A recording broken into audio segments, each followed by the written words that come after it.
The brutal summer sun cut through Virginia Reed's cotton dress like it was made of air as she stepped out of the stagecoach, her face partially hidden beneath the wide brim of her straw bonnet.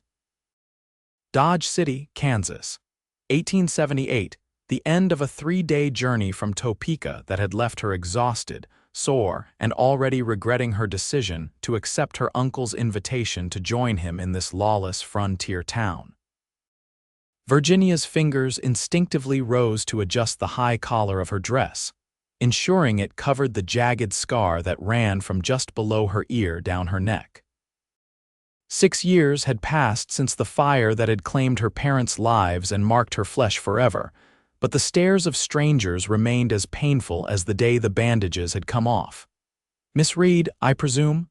A weathered man in his 50s approached, hat in hand. "I'm Jim Baker, your uncle's foreman. Robert's taken ill, I'm afraid. Asked me to fetch you to the ranch." Virginia swallowed her disappointment. Uncle Robert was her only family now. "Nothing serious, I hope? Just a touch of fever, miss. He'll be right as rain in no time." Jim gestured toward a waiting wagon. "It's a fair piece to the Sundown Ranch. Best we get started before dark." As they navigated the bustling Main Street, Virginia felt the eyes of townsfolk following her. When the wagon passed a group of men lounging outside the saloon, one called out, "Hey, Baker, who's your pretty friend?" Before Jim could answer, another man snickered. "Pretty? Can't tell with that bonnet. Might be hiding a face like the backside of a mule." Virginia's knuckles whitened as she gripped her handbag. The cruel laughter followed them down the street, reminding her that she had traded one form of judgment for another. In Topeka, she'd been the pitiful orphan girl. Here, she was just another curiosity. The ranch came into view as dusk settled across the plains, a sprawling main house with several outbuildings, all nestled against rolling grasslands that stretched to the horizon. A few ranch hands nodded respectfully as Jim helped Virginia down from the wagon. Miss Reed's arrived. Jim called toward the barn, where a tall figure emerged from the shadows. Virginia's breath caught as the man approached. He moved with the easy confidence of someone completely at home in his own skin, thumbs hooked in a worn leather belt that sat low on narrow hips. Dust covered his denim trousers and once white shirt, and a day's growth of beard shadowed his jawline. "Miss Reed," he said, removing his hat to reveal sun-bleached hair and eyes the color of summer sage. "Zachary Irving, foreman when Jim's not around, which is most times he's in town." His gaze flicked briefly to the high collar of her dress but settled respectfully on her face. "Welcome to Sundown." "Thank you, Mr. Irving." Virginia forced herself to maintain eye contact despite the fluttering in her stomach. "Everyone calls me Zach," he replied with a smile that transformed his face from merely handsome to something that made Virginia's cheeks flush. "I'll show you to the house. Your uncle's been looking forward to your arrival." Uncle Robert was indeed recovering, though he remained weak. A widower for nearly 2 decades, he'd built the ranch from nothing after the war. Now in his 60s, the land had begun to demand more than his aging body could give. "My Virginia," he said hoarsely, taking her hands as she sat beside his bed. "Last time I saw you, you were just a child. Now look at you, a proper lady." "Hardly proper," she said with a gentle smile.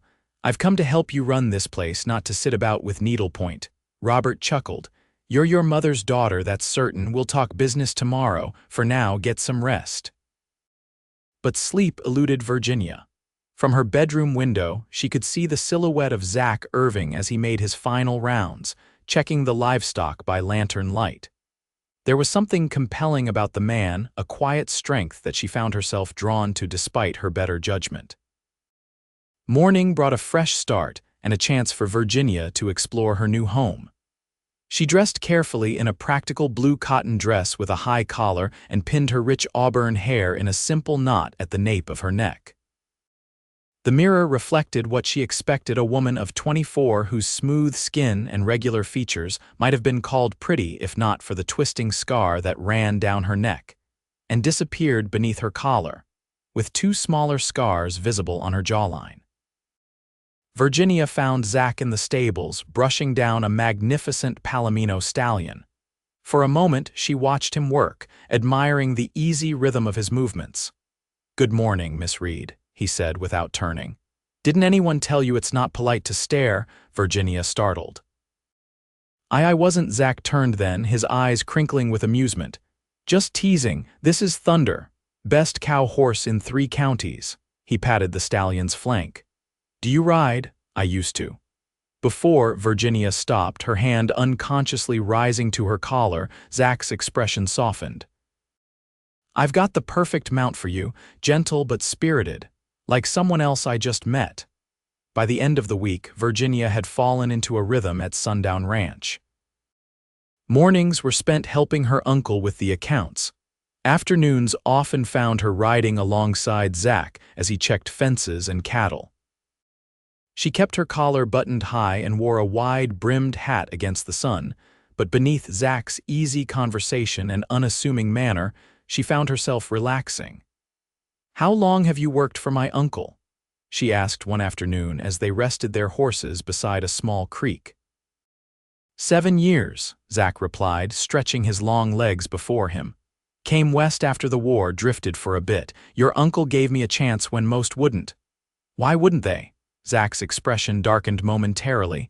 "Let's just say I wasn't the most stable of men back then." "War leaves marks that aren't always visible." Virginia nodded, understanding more than she cared to admit. "Some marks can't be hidden." Zack studied her then, his gaze direct but gentle. "No, but that doesn't make them something to be ashamed of."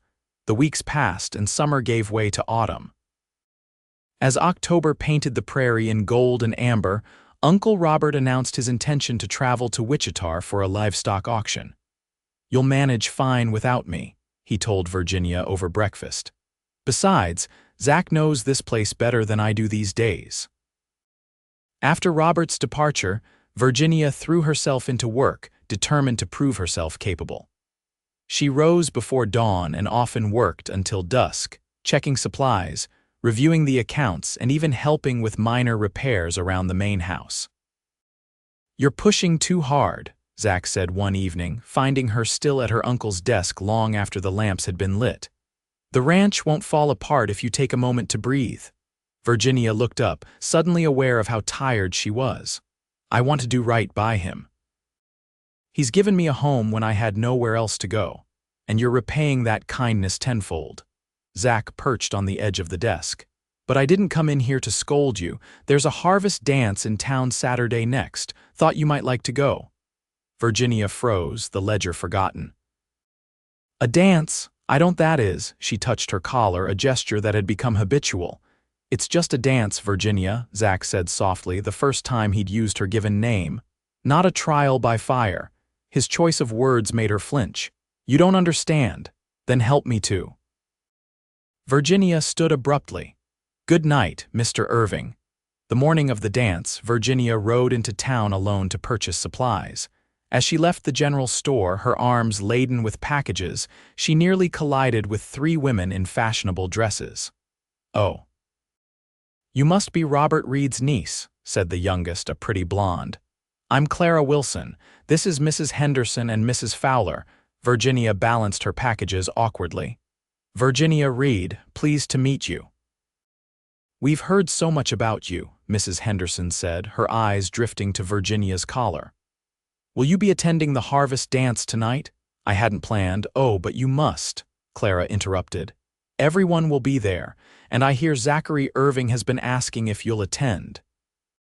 She lowered her voice to a conspiratorial whisper. "Half the unmarried girls in the county have set their caps for him, you know," Mrs. Fowler sniffed. "Though what a refined young lady would want with a man like that is beyond me. War veteran or not, there's something dangerous about him." Virginia felt a surge of protectiveness. "Mr. Irving has been nothing but kind and respectful to me." "Of course, dear," Mrs. Henderson said with a patronizing smile. "We only meant well. A young lady in your situation might be grateful for any attention, but you deserve better." Virginia's cheeks burned.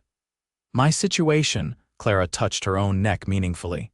People talk, Miss Reed. They say you were in some terrible accident. That's why you always, if you'll excuse me, Virginia cut her off. I have errands to complete.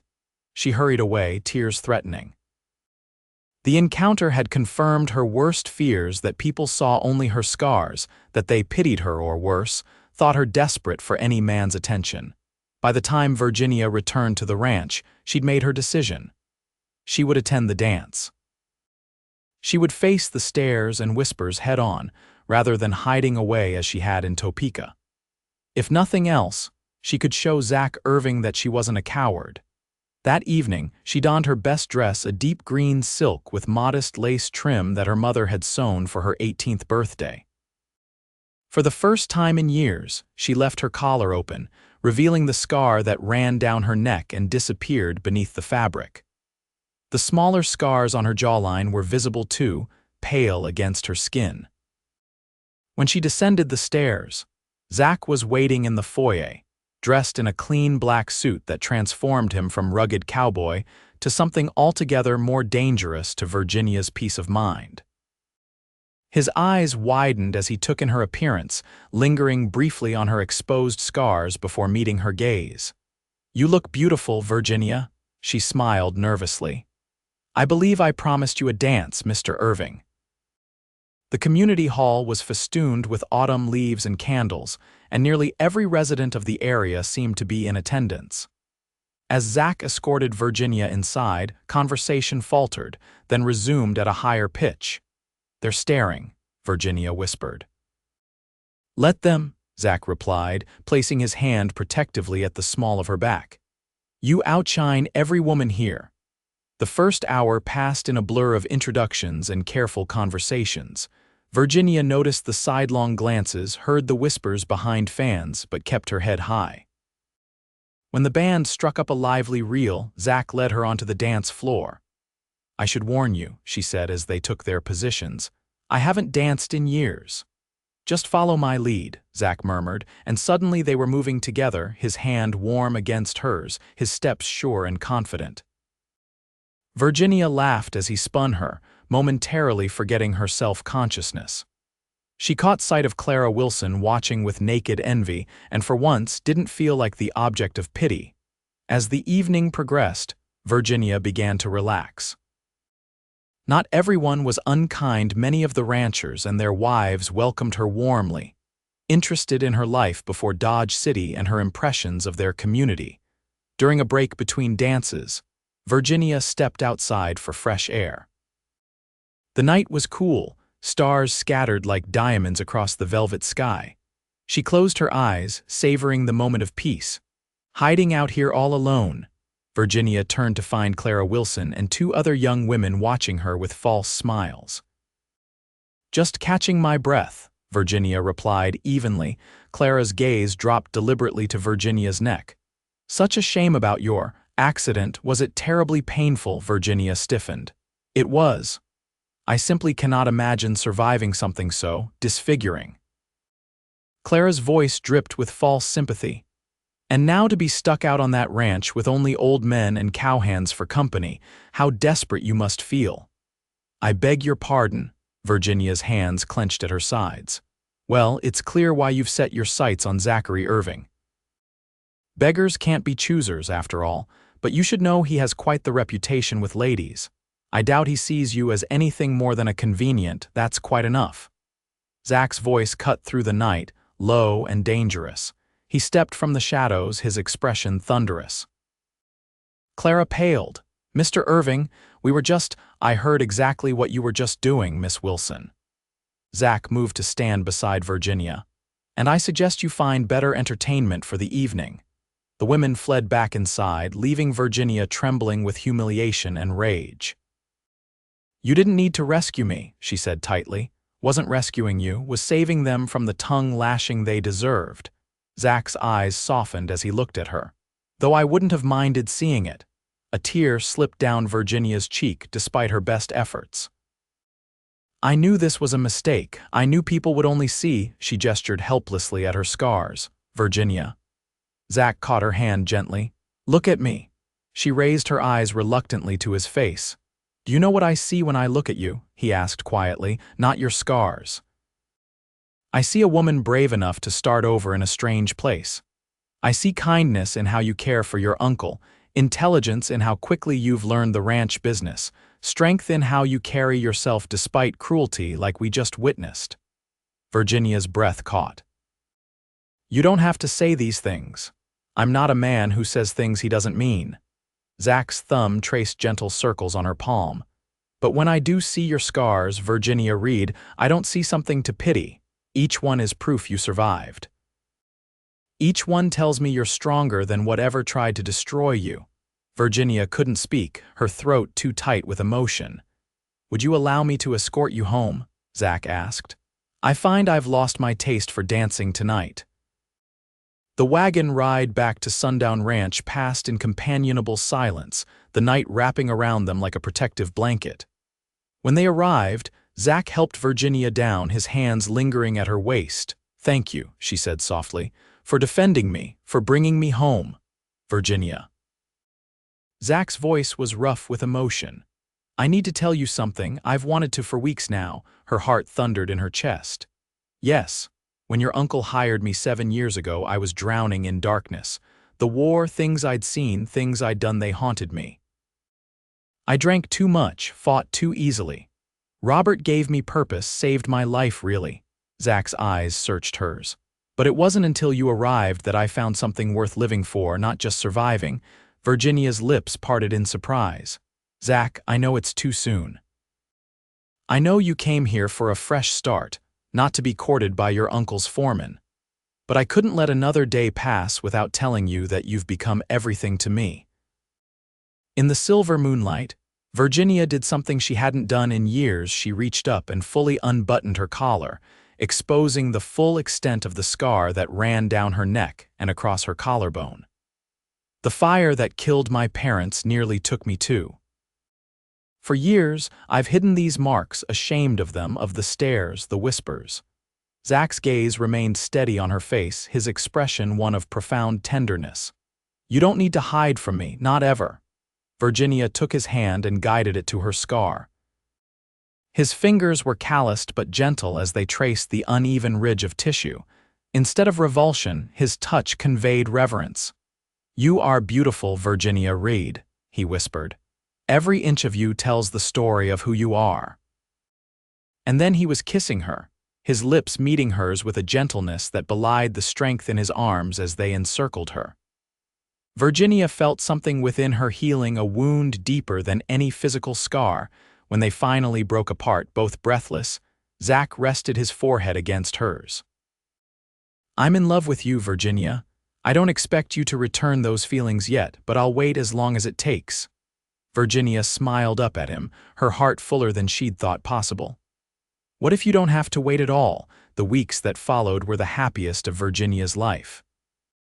Uncle Robert returned from Wichita to find his niece and foreman openly courting, and gave his blessing with evident delight. About time that boy found someone to settle him down, he told Virginia one evening as they watched Zach breaking a new colt in the corral. And about time you found someone who sees you for the treasure you are. As winter approached, Virginia grew more comfortable in her own skin. She still faced occasional cruel comments when they traveled to town, but they stung less now, cushioned by Zach's unwavering support and her own growing confidence. On a crisp December evening, as snow began to dust the prairie, Zach asked Virginia to ride with him to a ridge overlooking the ranch. Despite the cold, she agreed, bundling in her heaviest coat and scarf. The view from the ridge was breathtaking. Sundown Ranch spread below them, smoke curling from the chimney of the main house, the last rays of sunset painting the snow-dusted plains in rose and gold. I never thought I'd find peace after the war, Zach said, his breath fogging in the cold air. Then I found this land and your uncle gave me purpose, but it wasn't until you that I found home. He reached into his coat pocket and withdrew a small wooden box. This belonged to my mother. I've carried it with me since I left Tennessee, waiting for the day I'd find someone worthy of it. Virginia's heart seemed to stop as he opened the box to reveal a simple gold band set with a small pearl. Virginia read, "I love you more than I thought it was possible to love another soul. Would you do me the honor of becoming my wife?" Tears froze on her cheeks as she nodded, too overwhelmed to speak. Zach slipped the ring onto her finger, then pulled her into his arms. Against her ear, he whispered, "Every scar, every joy, every trial, I want to face them all with you for the rest of our days." They were married on Christmas Day, 1878, in the parlor of Sundown Ranch. Virginia wore her mother's wedding dress, altered to include lace that draped elegantly across her shoulders but left her scars visible. She no longer felt the need to hide. Uncle Robert, fully recovered and beaming with pride, gave the bride away. The small gathering of ranch hands and neighbors who had come to accept and even love Virginia cheered as Zach kissed his bride, sealing their vows and their future. Spring came early that year, bringing with it new life across the ranch. The cattle herd expanded, the crops flourished, and Virginia discovered she was expecting their first child. A son, Zach predicted, his hand resting gently on her still flat stomach. Or a daughter, Virginia countered with a smile. Either way, they'll be loved. As her pregnancy progressed, Virginia found herself thinking often of her parents, of the life that had been taken from them, and of the new life growing within her. One evening, as she and Zach sat on the porch watching the sunset, she voiced these thoughts. "I used to think the fire took everything from me," she said softly. "My family, my future, my confidence, but now I see it differently." Zach's hand found hers, squeezing gently. "How so? Without it, I might never have come here, might never have found you." Virginia turned to face her husband. "The scars led me to where I was meant to be all along." Zach kissed her then, his love a balm more healing than any medicine. "Each one proof you survived," he murmured against her lips. "Each one leading you home to me."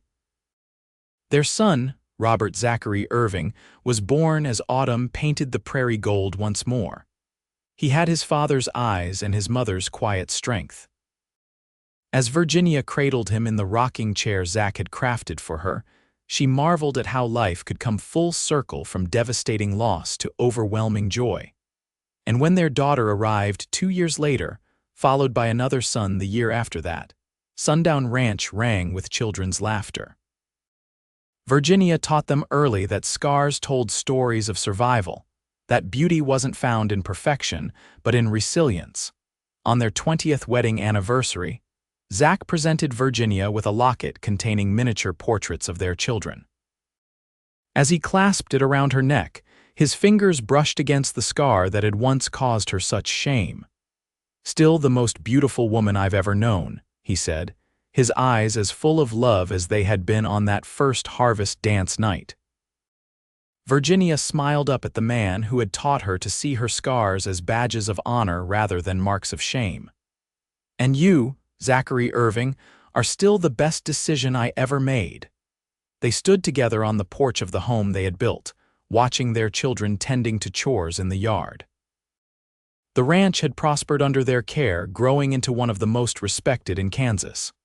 "We survived," Virginia said softly, leaning into her husband's embrace. "And we did more than that, we thrived." Zach's arms tightened around her, his chin resting atop her head. "Together. That's how we'll face whatever comes next." And as the sun set on Sundown Ranch, Virginia knew with absolute certainty that the fire that had scarred her body had ultimately led her to the healing of her soul in the arms of a cowboy who saw beyond her scars to the survivor beneath.